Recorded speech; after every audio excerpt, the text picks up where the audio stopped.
Olá, pessoal! Tudo bem? Eu sou o professor Adriano Albuquerque Gomes, sou professor escritor aqui do canal Transdisciplinar.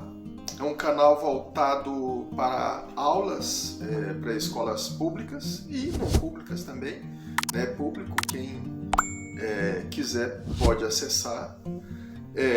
Vamos começar agora uma playlist sobre aulas acerca de alguns desafios contemporâneos, alguns problemas éticos que são desafios da nossa época agora, atual, né?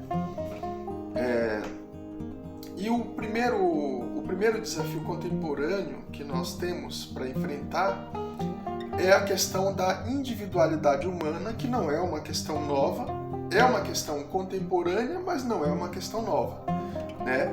Mas para a gente iniciar esses estudos sobre os nossos desafios atuais, vamos iniciar pela individualidade humana.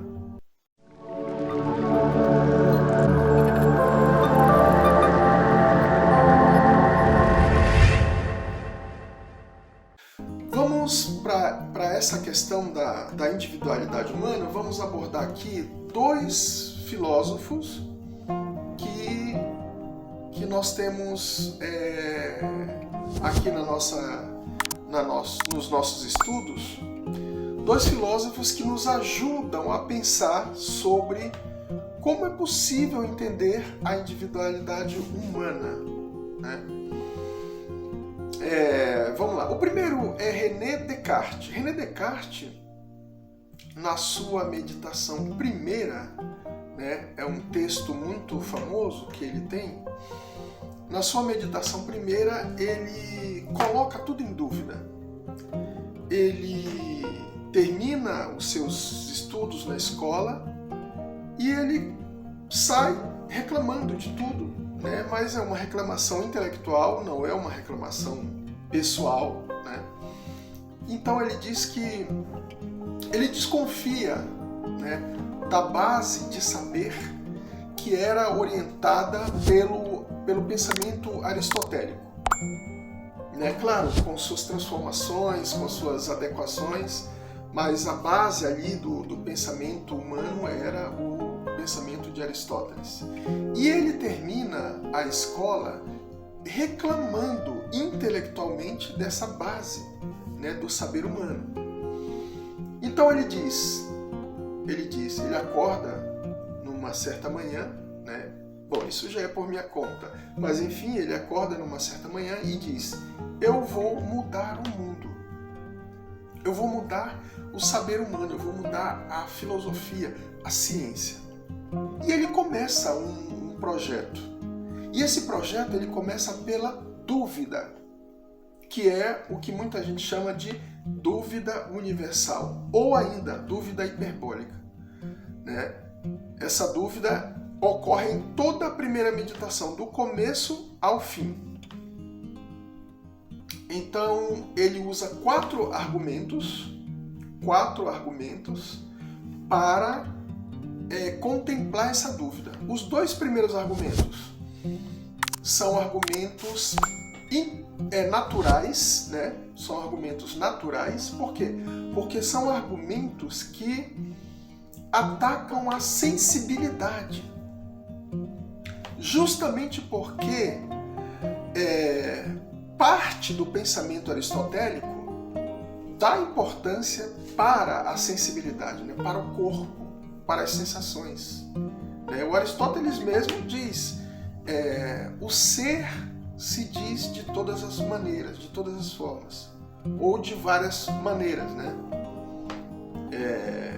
Então, Descartes começa atacando a sensibilidade humana. Mas para que atacar a sensibilidade humana? No que diz respeito ao saber humano, no que diz respeito à sensibilidade humana como forma de chegar a um conhecimento. Ele pensa que a sensibilidade humana, as nossas sensações, os nossos sentidos, eles não são capazes de fazer parte da base do conhecimento humano. Então ele cria 2 argumentos para atacar essa base sensível, natural do ser humano. Né? Aqui não dá para explicar quais são esses argumentos, mas a gente pode dizer que são os argumentos: o erro dos sentidos e o argumento do sonho. Esses 2 argumentos, eles têm a função, dentro da dúvida universal, tem a função de mostrar que os nossos sentidos eles nos enganam e, portanto, não servem para fazer ciência, para fazer filosofia. Né? Então, com isso, ele consegue colocar abaixo a ciência no que diz respeito a todas aquelas ciências empíricas, né, que precisam de uma experiência para provar algum conhecimento, como, por exemplo, a biologia, química, enfim, todo tipo de conhecimento empírico. Com esses 2 argumentos, ele questiona, ele coloca em dúvida. Né? Depois ele constrói mais 2 argumentos, que são os argumentos do Deus enganador e do gênio maligno. Esses 2 argumentos têm a função de atacar a base da ciência e do saber humano em relação aos conhecimentos intelectuais. Por exemplo, 2 mais 2 é igual a 4. Né? São conhecimentos intelectuais. A matemática é um conhecimento intelectual, é um saber intelectual. Então esses 2 argumentos, né, Deus enganador e o gênio malignos, vão atacar isso. Né? Com esses 4 argumentos, Descartes termina a primeira meditação colocando tudo que diz respeito à existência humana nas trevas da escuridão. Ou melhor, nas trevas da escuridão é uma redundância, né? Nas trevas da dúvida. Então aqui a dúvida assume um caráter hiperbólico, um caráter universal. Né? Porque nesse momento em que ele constrói esses 4 argumentos, tudo agora fica sob a força da dúvida. Tudo, inclusive ele próprio, o mundo, tudo, ele próprio, não existe mais. A não ser enquanto imaginação, enquanto dúvida, né? Enquanto algo que não pode ser levado a cabo, a sério.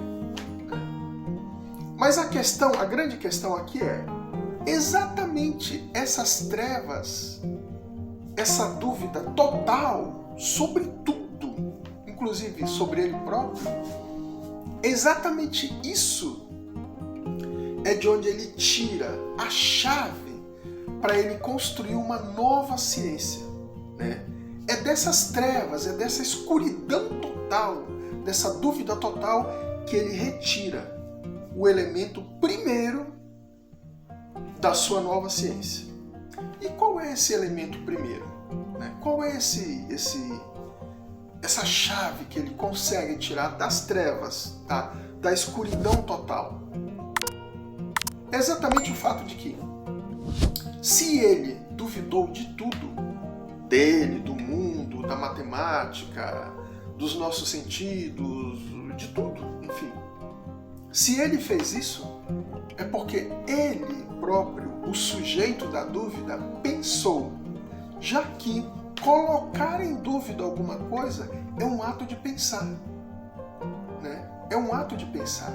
Se ele cometeu esse ato, é porque ele, que colocou tudo em dúvida, ele não pode ser colocado em dúvida.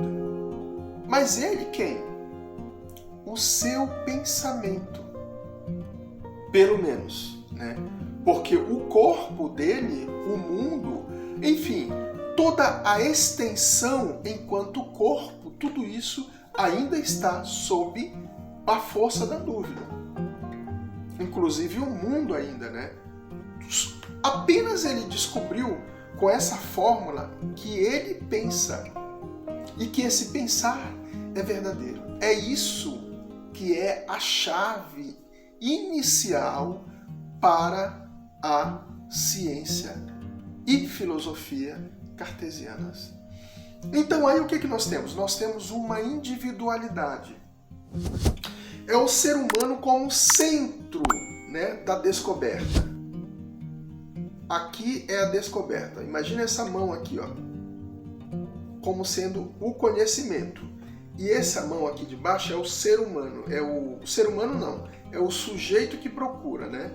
Então esse ser humano achou alguma coisa. Então ele é o centro da existência, essa individualidade. Mas veja, como que é a natureza dessa individualidade? É uma natureza intelectual, racional, muito racional. Então fiquemos com essa individualidade. Agora vamos para outro tipo de individualidade. Vamos pensar no Sartre, Jean-Paul Sartre. É um filósofo francês. E como que a gente pode entender a individualidade no Sartre? Pelo menos uma parte. Um pensamento do Sartre que nos ajuda a entender uma individualidade diferente da individualidade que acabamos de falar, do René Descartes, é quando ele diz uma frase que está aí rodando no mundo inteiro, né? Que é a seguinte frase, a seguinte mensagem: o homem está condenado a ser livre. Veja, o que significa isso? O homem está condenado a ser livre. Nessa sentença sartriana existem algumas condenações. A primeira condenação é a de que o homem, ao nascer, ele sente um vazio. E não tem como não sentir. Por isso que é uma condenação. Né? Então, quando eu nasço com um vazio. Mas vazio de quê? Vazio de família, de amigos, de mundo? Não. Isso tudo existe. Né? É diferente no Descartes. Eu já nasço diante de um mundo feito, produzido. Mas eu tenho um vazio. Um vazio de quê? De sentido. Um vazio de referência intelectual. E qual é? Essa é a primeira condenação. Eu nasço vazio, né? De consciência. A segunda condenação. Não existe outra maneira de eu buscar resolver esse vazio, a não ser eu mesmo. Essa é a segunda condenação. Mas tudo bem. Agora, como que eu vou buscar resolver esse vazio? Me lançando no mundo que existe. Não é como em Descartes, né? Eu não tenho dúvida de que o mundo existe aqui no Sartre. Ele existe e ele está pronto, né? Agora, eu preciso me lançar exatamente a esse mundo. Eu preciso fazer um movimento em direção aos outros, em direção às coisas. Eu preciso existir. E eu existo. É só na medida em que eu vou buscando esse mundo é que eu vou resolvendo esse vazio. Essa é a segunda condenação. A terceira condenação é uma vez que eu me lanço no mundo para resolver esse vazio e não tem outro jeito. Eu tenho que fazer isso, por isso que é uma condenação. Uma vez que eu faço isso, eu me descubro como sendo livre para isso. E veja, esse movimento de sair para o mundo, de ir em direção ao outro, em direção às coisas, é um movimento irrevogável. Por isso que é uma condenação, é um movimento irrevogável. Se é um movimento irrevogável, e se eu sou livre para isso, então essa liberdade é uma condenação. Porque não tem outra maneira de existir a não ser sendo livre para fazer esse movimento. Então a terceira condenação é essa liberdade, né, que é componente de toda a minha existência. Ah, mas eu posso ir preso. Não importa, né? Preso, eu também lá estarei me movimentando para entender toda aquela situação. É esse movimento, é essa tentativa de entender as coisas, o mundo. Se eu estiver preso, a cadeia, etc, etc, etc.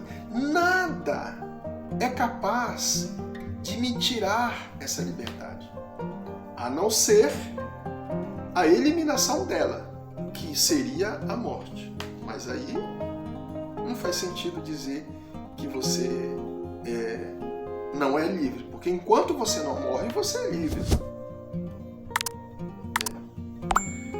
Então, veja, qual é a natureza dessa individualidade? Existe uma individualidade que nem no Descartes? Existe. Porque sou eu que estou condenado. Eu, Adriano, eu, Pedro, eu, Maria, eu, Fernanda, eu, enfim, qualquer eu. São os eus, os vários eus existentes no mundo. Cada eu está condenado a ser livre. Portanto, é uma individualidade. Agora, qual é a diferença entre lá e cá, ou seja, entre Descartes e Sartre?